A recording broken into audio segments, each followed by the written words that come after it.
made it a point when you walked in there that day, and Carol and Colleen are my witnesses, you grabbed me and just said, before I get put to work, you know, by Mama Bear over there, I need you to know something, and you spoke, if you just, I didn't know if you wanted to share or anything, but I know that you made a point of telling me how very significant Ray was. And I had just stopped crying right before you, so I'm sure these two are like, oh great, now we're not gonna get any productivity out of Vicky, because you're bawling again, but.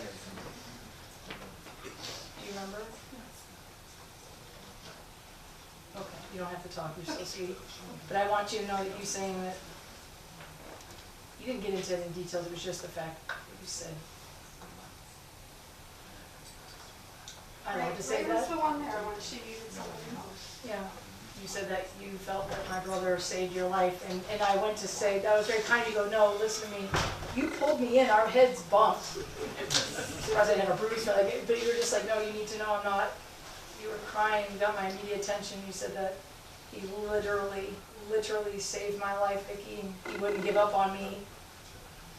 And then it was a very sobering moment, because I haven't had somebody just pull me in like that and say that. You just talked about not, you were very deliberate, and you elaborated on that a little bit, and just mentioned you felt like you'd never have this beautiful little angel in your life had it not been for,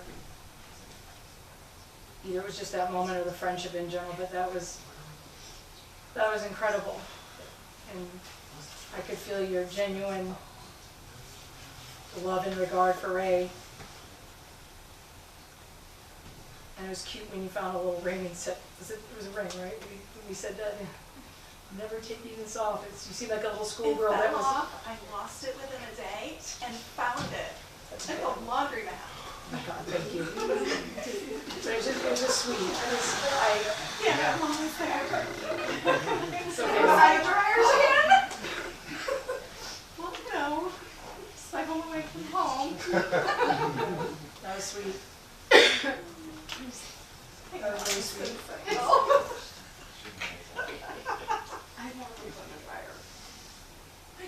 I have a story. Oh my gosh, please. I don't know anyone here except Vicky. My name's Warren.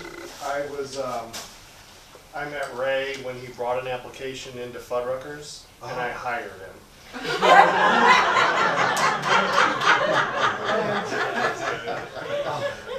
And there was no way I could not hire this kid. He was only like 4 years younger than me, but it was like, he's like, I can do anything and I can do everything. And he worked so hard, and he was like this busser on like steroids, and could wash the trays faster than anyone. And I remember I needed him one day, and I called him in, and his mother answered the phone, and she wanted to have a talk about how's he doing. And he might have had problems at high school, like people didn't treat him right, but all the people at Fuddruckers, because it was like outside of high school, treated him right. Plus there was family there that he didn't realize, you know, it's like, and he was just himself. And this makes me think of him, and so this is my tribute to him. That's awesome. That's awesome. That is awesome. That's awesome.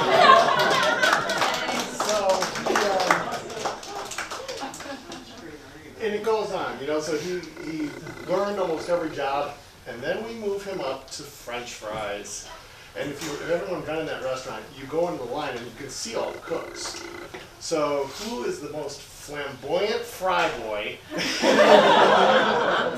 and cackling every night and laughing and putting on a show for the line? And this is the show, and everyone loved that kid. And he was the best fry cook. He had his fries up, he had his trays done, he had it all going on, and that place just was a good place for him. And I told your mother, I'm like, he fits in. I go, he's fine. He works hard. He's making his own money. He's so happy. And that was, I felt, even though I was not that much older than him, and that was my first management job, I was like, I wanted to impact him because I didn't think anyone would give him a chance.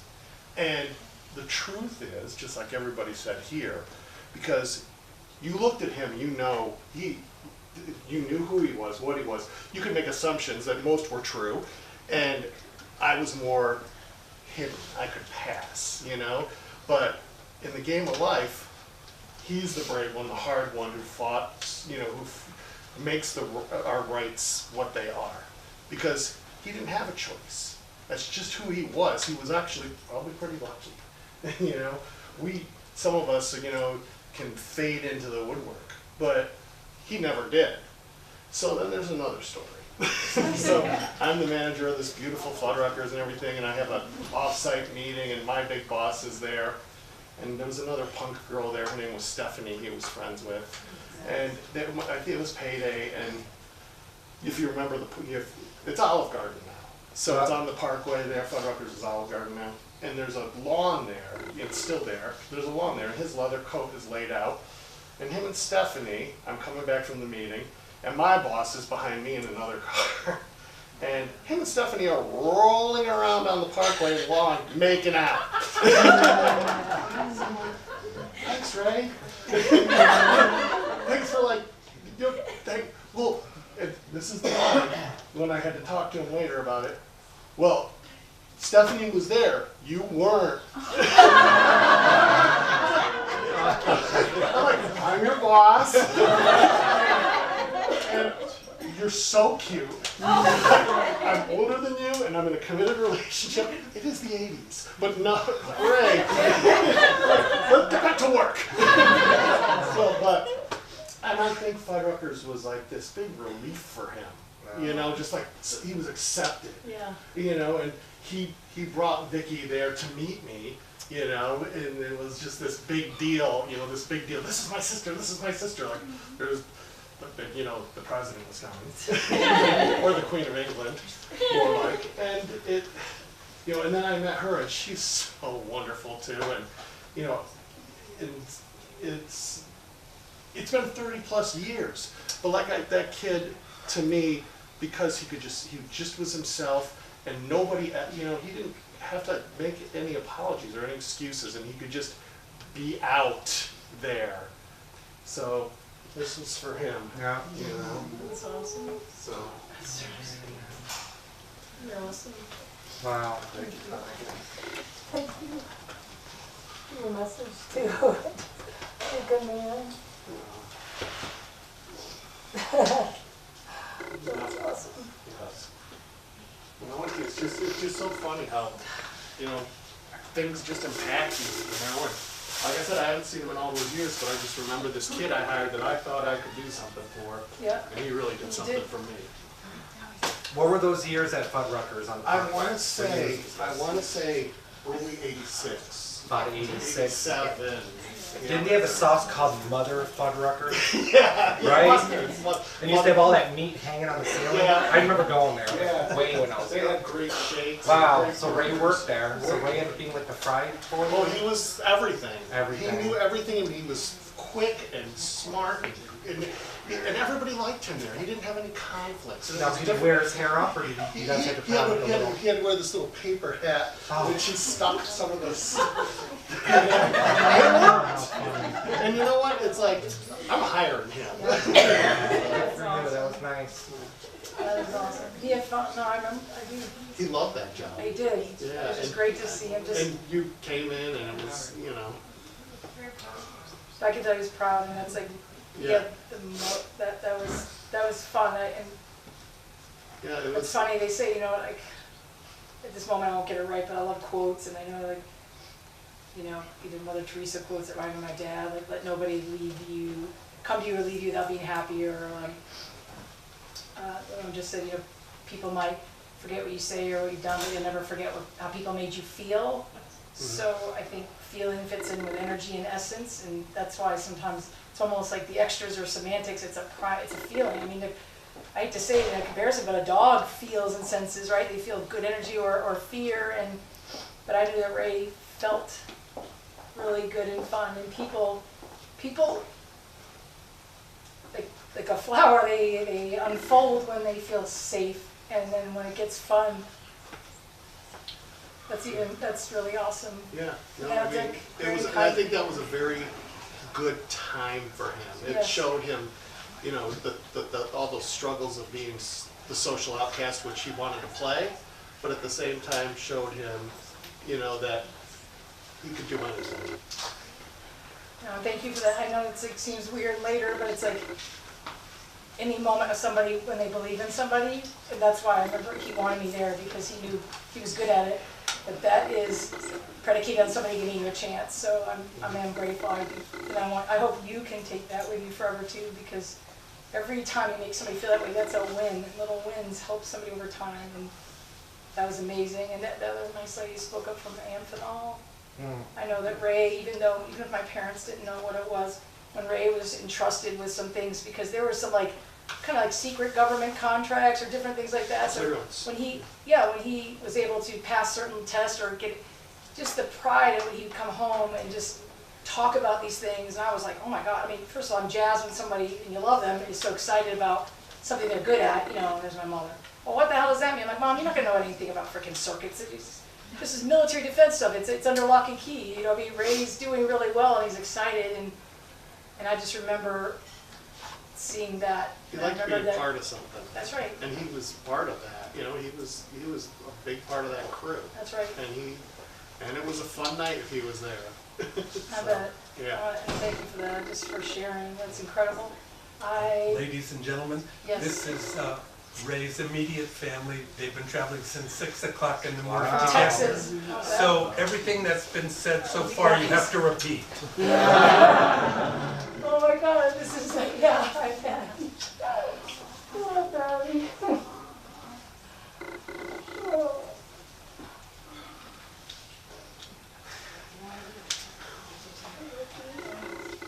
So many good people here. They all love Ray. I love you, Johnny. Oh my God. So glad you guys are here.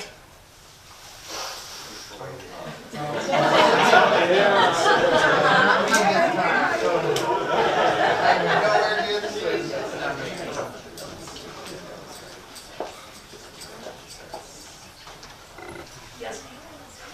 Please, you guys, don't be shy every once in a while. Like, Your names. Patty and Johnny and Garrett, but I want them to, they're sisters, brothers. Their father is my mother's older brother. And we're first cousins. They all just came from Texas. And we hadn't seen each other since an unfortunate passing of an adult that we love and revere, who Michael spent over 20 years of his life loving. He was our dear in Virginia. And it's just like, you know, just another thing. To me, Ray lit up everything, even then, in a time that wasn't about a shine on anybody else, but it was just, it felt so good to see you guys. Who just always loved you. Can I say something? Oh, Vic. Oh my God, you're just the most loving people now. You just guys were just always so far away. Good, let it out. This is the place to do it. My name's Garrett. I was Ray's cousin. I could probably count maybe 6, 7 times that I saw Ray in my whole life. He lived up here, I lived in Texas, so their families got together maybe a couple of times in his Florida trips, but I guess briefly is just what we came from 2 different worlds.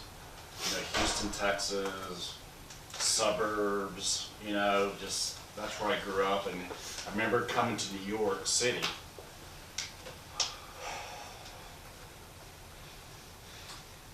This is in the mid-'80s, like 84, 85, and Ray was kind of full-fledged in you know, it's the new wave sort of punk, and I was just like this, I didn't know what that was, but he opened my eyes. He was never, you know, judgmental, gave me a big hug, you know, I came in with my button down, eyes on, and all this stuff, and that's just where I was coming from, you know, and he just gave me a hug, and he opened my eyes to stuff, you know, that just took me around New York. He was just the ultimate tour guide in New York City for me, and opened my eyes to stuff. And lastly, the last time I saw Ray was at our aunt's funeral. I remember Ray was here. He put his arm around me, like like that. He rubbed my shoulder, and it's like I'd seen him. It was like a buddy I'd never seen my whole life. There was no separation. There was no separation. There was just emanating love, and we just talked about, you know, the mutual massive dysfunction of our families, and we had good laughs over that. You know, Always. or a parent, you know, and there's humor, and there was humor in that. And there was pain and humor, like in everything, but it's the polar opposites.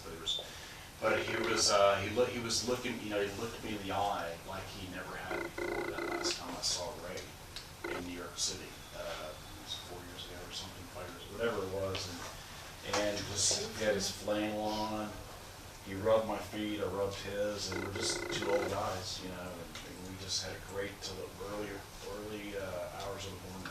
I loved Ray. And I see your love for him. This is it right here. This is a special man, and I just appreciate, you know, I was so glad that we came up here, and I love you. I love you Yeah. so much.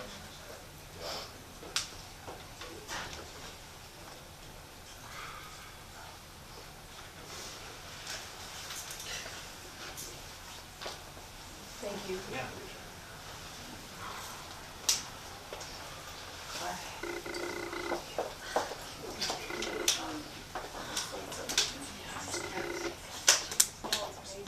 Hi everyone, I'm Patty. I'm Ray's first cousin. Gary and Johnny are my brothers. Similar to Garrett, I mean, we didn't get a lot of time with Vicky and Ray, our cousins, but I think because of our highly dysfunctional families of origin that we just connected so tightly and sincerely. It was like Garrett said also, like knowing each other forever and ever, but like not ever really knowing each other because we lived so far apart. Ray and I had, when I was in high school, we went through, I don't know why it started, but we started corresponding. And he would ask me all kinds of questions, like what I liked, and it got around to like what music I listened to. And I had no idea I was like starting to tread in very shallow water, but you know, I said I like the Go-Go's and I liked Depeche Mode, and you know, I said what I, you know, was true. And he took a while to write back, but I still have a letter. I wish I could have found it to bring it, but he had drawn all over this paper, like what I had to ask somebody, it was like an A and a circle, and you know, like these 4 black rectangles that were kind of, you know. I later learned what all these bands were, but and the last thing he said, you know, I love you so much, but you really are a poser.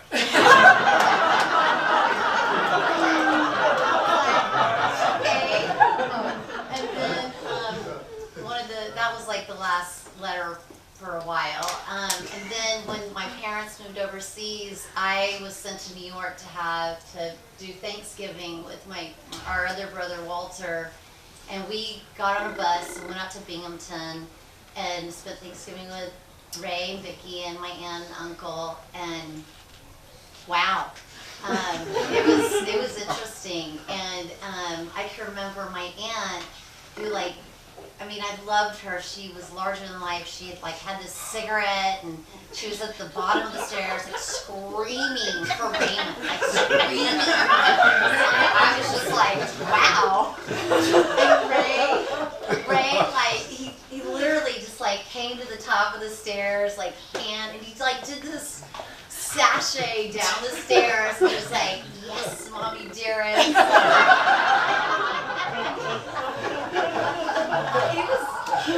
I just was blown away. And then actually that was Thanksgiving Day, and Ray was shaking this bottle and doing this thing in kind of a casserole, and it was I said, what is that? And he was like, it's Cheese Whiz. And he was helping your mom make this. Okay, moving on. Actually, let me back up. Before the mommy dearest moment, when Walter and I got off the bus, and he he was there, and I think he wanted to, like, be all that and more, and like had this attitude and this hair over one eye, which I know is like his hairstyle, but he had like a lot of attitude, and I was thinking like, you're not all that. Like, I'm with you. You're my cousin. And it was like 10 minutes we were just back to talking like this, but he gave me a once over when I got off that damn bus, and he was like, your hair is so flat. I mean, this is not somebody I see all the time, and so I was laughing, thinking on the way over here, I was like, shit, I gotta get this thing. Hooray! Hooray! Anyway, last time seeing him 2 years ago at my aunt's celebration of life, it was as if I had seen him a week prior. It was, he was like, he was just beautiful. He was sunshine. He was warmth. He was zero judgment, all love. He didn't make me feel different. He didn't make me feel, I just can't explain how accepted and loved, I felt loved and accepted by Ray. And there was nothing I didn't feel like I could ask him or talk with him about. And of course, you know, like 24 hours into the whole thing, I mean, we were talking so nasty. It was so fun. We made up for last time. Anyway, I'm being ridiculous, but I'm sad that I have missed all of what you all have shared, but I hope I get to visit with a lot of you because I want a piece of Ray, and I know that everyone here contributes to that beautiful personality. So, love you, Ray, and Vicki, thank you for letting us be here late. Patty, Just you guys got here, amazing. Patty, I was with Raymond when he went up to the city for that celebration for your aunt. He actually went with me for one of my checkups to Sloan as well as that. Oh, okay. And I will say that amongst the broad range of dysfunctions that happened in your family, you were the one that he talked about the most, and he felt the same way. He felt that you were the center of his happy during that whole thing, and that he didn't feel judged and totally accepted by you. And he said he'd always felt that way from the first time he went to visit y'all in Houston. Thank you. Thank you. That feeds my heart a lot. I appreciate you saying that. Absolutely. He shared a lot with me on those trips, and I know that his Aunt Virginia was certainly a huge loss for him.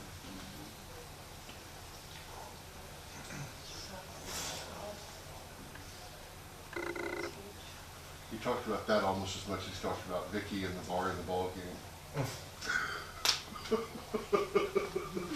Watching the ball game. Oh, yeah. Oh, my God. You know that. He had to love me to pull me, to take me when into you got in, you came to the hotel That's right. for that trip. That's right. Right. And he brought me to watch a little of the Patriots game. And he was so cute. I mean, I thought he knew one of the servers because he just started talking to people like he knew them. And I was like, he's like, how you guys doing? Which one are you guys? You know, of course, then some of the other comments Talked came to up. every old lady and every hot Latin man he could find. Security guards at the hospital, and he's like, oh, hey. Yes, that's right.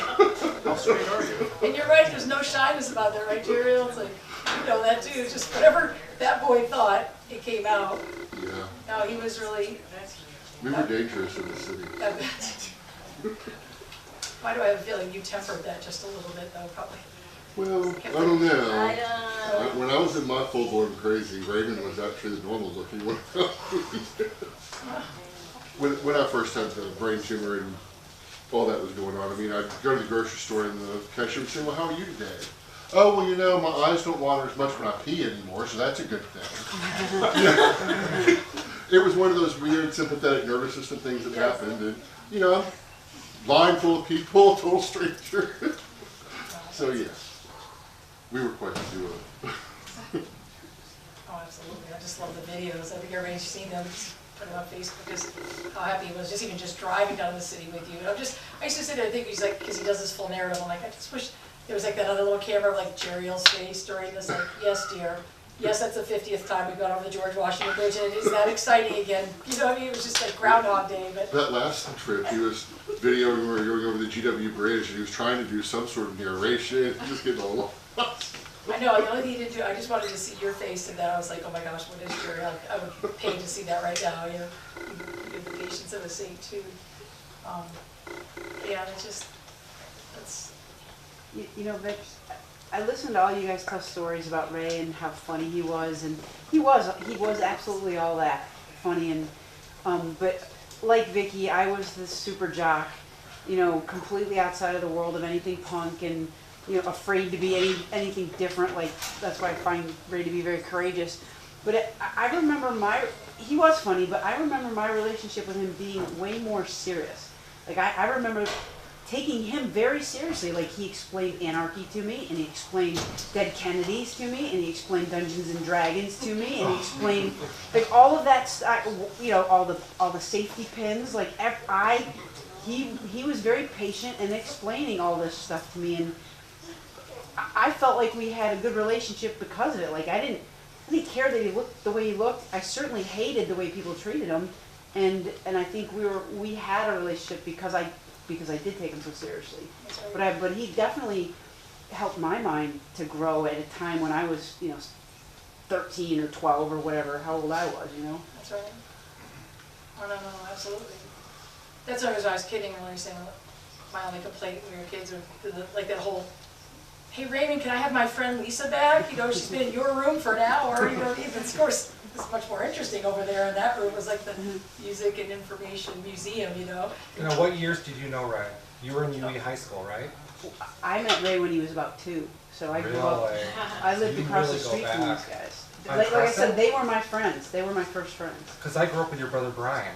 Right. Well, so did somebody else in here that had a nice experience too, Dave. Oh, well, yeah, I was wondering if there was people from UE too, yeah. A nice experience. Yeah, So you were Rome across Street's from here. Crescent? You were across from Yeah, we Crescent? lived on Crescent Drive, and they lived on Crescent Place. Oh, I get it. Yeah. Yeah. Wow. Yeah. So I'll have to talk to you about going. Yeah, I go back. Okay, we'll talk. Hey, Lisa. Wow. Is there a time to say one other thing? Oh, it's my, no, Yeah, yes, I absolutely. I'm Please. Jason. Hi, Jason. So I don't think we've ever met, and I Hi. had no intention of saying anything, because but something has stirred in my mind. Please. And being here is kind of like a time machine for me, like the things I remembered and forgot. So thinking about Ray and everything everyone has said is like 100% spot on, and you could just never top that in any way.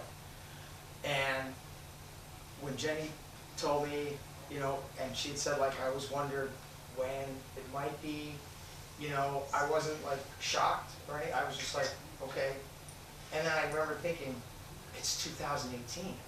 That's incredible. What a run. So I'm going back to like way back in the day when we would go to shows or something, and I knew somebody was going to give Ray a hard time, and I was like, and I'm going to give them a hard time. Right? That was always my thought, which is not that heroic if you have Bill Mitras behind you. Once it gets tough, I'm going to dip out, and Bill can just take care of the rest of it. Right? Yeah, it's just easy.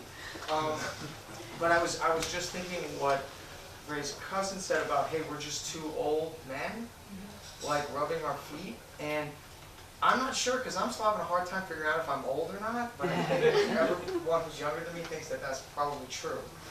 And I still remember Ray being very young, and I think I'm speaking for everyone here, because he's touched so many people. I'm thinking that we all probably think Ray easily could have just been a young man, and I'm really glad that he was both a young man and an old man, because that really gives me a lot of comfort. So I hope it gives you some too. Me too. Yeah.